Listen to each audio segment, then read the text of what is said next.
السلام علیکم۔ ہمارے چینل پر خوابوں کی تعبیر مستند تحقیق اور اسلام کے مطابق بیان کی جا رہی ہیں۔ اگر آپ نے ہمارے چینل کو ابھی تک سبسکرائب نہیں کیا ہے تو سب سے پہلے ہمارے چینل کو سبسکرائب کر لیجئے۔ آج جو میں خواب آپ کے لیے لے کر آیا ہوں، یہ خواب ہے سورہ الاخلاص۔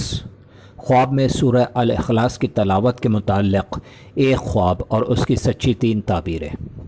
حضرت ابن سیرین رحمۃ اللہ علیہ فرماتے ہیں کہ اگر خواب میں دیکھے کہ سورہ الاخلاص پڑھتا ہے تو دلیل ہے کہ راہ دین میں مخلص اور یگانہ ہوگا اور توفیق زاہد و عبادت پائے گا۔ حضرت ابراہیم کرمانی رحمۃ اللہ علیہ فرماتے ہیں کہ پاک دین اور نیک اعتقاد ہوگا۔ حضرت جعفر صادق رضی اللہ تعالیٰ عنہ نے فرمایا کہ صاحب خواب دونوں جہان کے مراد پائے گا اور اس کی زندگی خوش ہوگی۔ السلام علیکم۔